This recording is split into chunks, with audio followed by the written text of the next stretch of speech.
එකපාරටම මහා වැස්සක් කඩාගෙන වැටිලා ඔයාගෙම ගේ ඇතුලේ ඔයාම හිරකාරයෙක් වුණොත් මොන වගේ හැඟීමක් ඔයාට ඇති වෙයිද?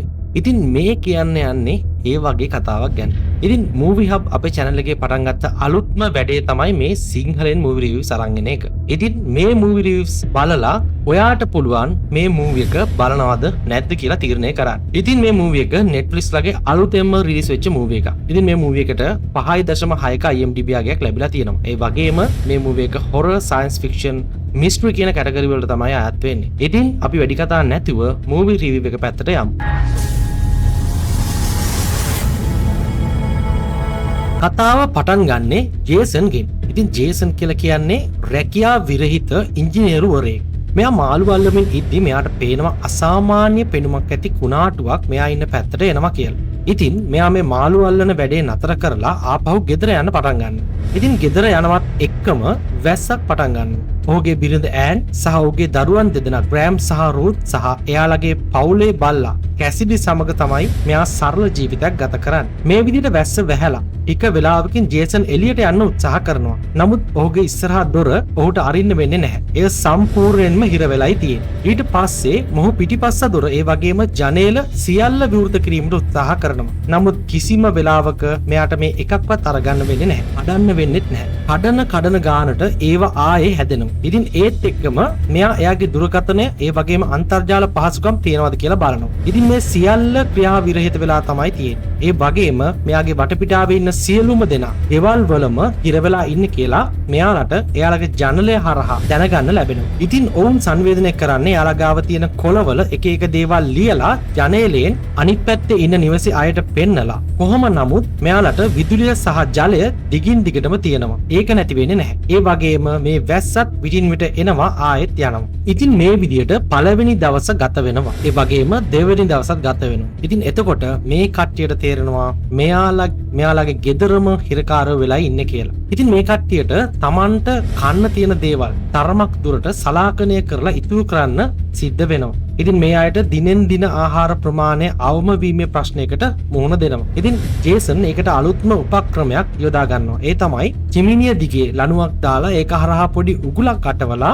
මෙයා මේක එළියට වැටෙන සලස්වනවා. ඊට පස්සේ ගේ ගාවට එන සතුන් දඩයම් කරන්න මෙයා පටන් ගන්නවා. ඒත් එක්කම ග්‍රැහම් සහ රූත් එහෙම නැත්නම් මේ ජේසන්ගේ ළමයින් දෙදෙනා ක්‍රියාකාරී ලෙස හසුරුවා ගැනීමට ඔවුන්ට මේ ගේ ඇතුලේ හිර වෙලා ඉන්නේ කියලා අමතක වෙන්න මේ කට්ටිය එක එක දේවල් කරනවා. ඒ වගේම ජේසන්ගේ බිරිඳත් ගේ ඇතුලේ වගාවක් පටන් ගන්නවා. ජේසනුත් වතුර එකතු කිරීමේ පද්ධතියක් සකස් කරලා ඒගොල්ලන්ට ගේ ඇතුලේ ස්ථාවර තැනක් බවට පත් කරගන්න අවශ්‍ය වටපිටාව සකස් කරගන්නවා. මොකද එක දිගට දින සති ගණන් මේ විදියට ගත වෙන නිසා. ඉතින් මේ අතරතුර රූත් එහෙම නැත්නම් ජේසන්ගේ දුව එකම එක අමුතු ජීවියෙක් එළියේ ඉන්නවා අහම්බෙන් වගේ දකිනවා. ඇයි විශ්වාස කරන්නේ මෙය මිත්‍යා විශ්වාසවල පැවතෙන මිනිසුන්ට මිත්‍රශීලී ජීවියෙක් කියලා.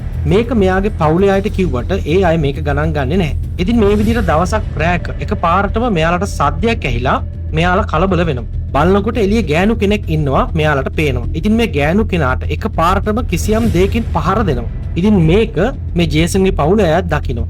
ඒත් එක්කම එළියෙන් විශාල ශබ්දයකුත් මෙයාලට ඇහෙනවා. මෙයාලා මේ වැස්ස එන වෙලාවට ජනේලය සම්පූර්ණයෙන්ම වහලා එළිය පේන්නේ නැති වෙන්න ඉන්න උත්සාහ කරනවා කියලා මෙයාලා මෙතනදී තීරණයක් ගන්නවා. මොකද එළියෙන් ඉන්න සත්වයා ඇතුලේ ආයව දැක්කොත් එකපාරටම මේ ජනෙල් දොරවල් අරගෙන ඇතුළට එයි කියන බය නිසා. ඒ වගේම පහර දෙන්න තියෙන ඉඩකඩ ඉතාමත් වැඩි නිසා. ජේසන්ගේ දුව මේ වැස්ස පාලනය කරන්න මේ එළියේ ඉන්න අභිරහස් සත්වයාට පුළුවන් කියන විශ්වාසය දිගින් දිගටම ඔළුවේ තියාගෙන ඉන්නේ. ඒ වගේම එයාලව මේ ගේ ඇතුලේ තියාගෙන ඉන්නේ මේ වැස්ස පාලනය කරලා කියලා ජේසන්ගේ දුව හිතන් ඉන්නවා. ඉතින් දිගින් දිගටම මේ විදියට ගත වෙනකොට විදුලියත් මේ කට්ටියට නැති වෙලා යනවා. ඉතින් මේ විදියට දින සති ගණන් ගෙවිලා අවුරුදු 5ක්ම ගත වෙලා යනවා. ඔවුන්ගේ සාලය දැන් සම්පූර්ණයෙන්ම වගාවක් කරලායි තියෙන්නේ. ඒ වගේම ජල පද්ධතියකුත් ජේසන් මේ නිවසට සකස් කරලා තියෙනවා. ඉතින් මේ විදිහට මේ කට්ටිය මේ නිවස තුලම ස්ථාවර වෙනකොට එක දවසක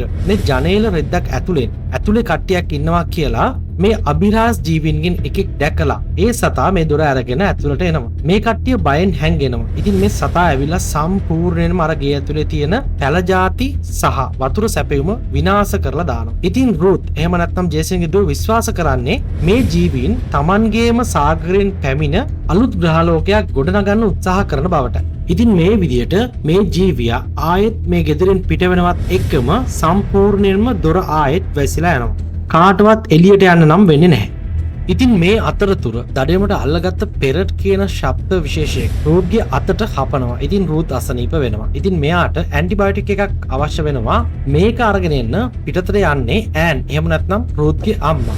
ඉතින් ජේසන් එයාගේ නිවසේ බිත්තිසා ඉරිතැරීම් අනුගමනය කරමින් ගිහිල්ලා ඒ නිවස ගරා වැටෙන පැත්තක් හොයාගෙන එතනින් එයා වලක් හාරනවා. ඉතින් මෙයා මේ වල හාරන්නේ නිවසේ වැසිකිලි පද්ධතිය තුල. ඉතින් මේ හරහා ඈන් එයාලගේ ළඟ නිවසකට ගිහිල්ලා අවශ්‍ය කරන බෙහෙත් ටික අරගෙන එනවා. ඒ එනකොට ආයෙත් අර වගේම සතෙක් ඈන්ට මුණ ගැහෙනවා. එතනදී මෙයා එයා ගාව තිබ්බ තුවක්කුවෙන් මේ ජීවියට වෙඩි තියනවා. නමුත් වැඩක් වෙන්නේ නැහැ. ඒ වගේම තුවක්කුවත් මෙයා එතනදී නැති කරගන්නවා. මේ සත්වයාට කිසිම හානියක් මේ වෙඩි තැබීමෙන් සිද්ධ වෙන්නේ නැහැ. ඉතින් මේ සත්වයා අර නල පද්ධතිය දිගේ ඈන්ගේ පසුපසින් ගෙදරට එන්න හදද්දී ඒ නල පද්ධතිය සම්පූර්ණයෙන්ම වහලා දාන්න ජේසන්ට සිද්ධ වෙනවා. ඉතින් මේ ජීවියා දැන් හොඳටම දන්නවා මේ කට්ටිය මේ ගේ ඇතුලේ ඉන්නවා කියලා. මොකද අනෙක් කිසිම ගෙදරක කිසිම අසල්වාසියෙක් මේ වෙද්දි ඉතුරු වෙලා නැහැ. ඉතින් මෙයාව අල්ලගන්න ඕන හින්දා විශාල වතුර ප්‍රමාණයක් මෙයාලා මේ ඉන්න ගේ ඇතුළට මේ සතා පොම්ප කරන්න පටන් ගන්නවා. ඒත් එක්කම මේ සතත් මේ ජල කඳත් එක්කම ඇතුළට කඩාගෙන එනවා. මේ සතාව අල්ලගන්න ජේසන් සහ එයාගේ පවුල අය වෙනම උගුලක් සකස් කරලායි තියෙන්නේ. මොකද ජේසන් කල්ැතුවම දැනගන්නවා අනිවාර්යයෙන්ම මේ සතා ඔවුන්වත් දඩයම් කරන්න එනවා කියලා. ඉතින් කොහොම හරි ජේසන් මේ සතාව උගුලකට අවසානයේදී අල්ලගන්නවා. ඉතින් එහෙම අල්ලගත්තට පස්සේ මේ සතා ගැන අනුකම්පා හිතිලා ජේසන් මේ සතාව නිදහස් කරනවා. ඉතින් ජේසන් මේ සතාව නිදහස් කරන්න කලින් එකම එක දෙයක් ඉල්ලනවා. ඒ තමයි අපිට මේ ගෙදරින් එළියට යන්න ඉඩ සලසලා දෙන්න කියලා. ඉතින් ඒත් එක්කම අර සත්වයා මේ කට්ටියට මේ ගෙදරින් එළියට යන්න දොරවල් ඇරලා දෙනවා. එළියට එනකොටම තවත් අර වගේ සතුන් කීප දෙනෙක් මෙයාලගේ පවුලට කරදර කරන්න පටන් ගන්න යනවා. ඉතින් අර බේරගත් සතා මේසන්ගේ පවුලට කිසිම කරදරයක් වෙන්න නොදී එයාලව නිදහස් කරන්න වග බලා ගන්නවා. ඒ වගේම එයාලා ආපහු එයාලගේ නිජ බිම වන මුහුදට ගමන් කරන්න පටන් ගන්නවා. ඉතින් අවසානයේදී ජේසන්ට සහ පවුලේ අයටත් තේරෙනවා මේ සත්වයින් ඇවිල්ලා තියෙන්නේ එයාලගේම මුහුදෙන් කියලා. ඉතින් මේ වෙනකොට සම්පූර්ණයෙන්ම එයාලගේ වටපිටාව කැලෑ වෙලා විනාශ වෙලා ගිහිල්ලා ඉවරයි. ඉතින් මෙයාලා ජේසන්ගේ ඉතිරි වෙලා තිබ්බ බෝට්ටුවත් අරගෙන මුහුද යන්න පටන් ගන්නවා. මොකද තවත් මේ වගේ කට්ටිය බේරලා ඉන්නවද කියලා දැනගන්න. ඉතින් ඒත් එක්කම එයාලගේ සංවේදන පද්ධතියට තවත් එයාලා වගේම බේරලා ඉන්න කට්ටියක් මෙයාලට හම්බ වෙනවා. ඉතින් මේ විදිහට තමයි මේ කතාව අවසන් වෙන්නේ. ඉතින් මේ මූවි එකේ නම තමයි The Last House. ඉතින් මේ වගේ අලුත් මූවි රිවිව්ස් බලා ගන්න SL Movie Hub අපේ channel එක subscribe කරලා bell icon එක click කරලා තියාගන්නත් අමතක කරන්න එපා.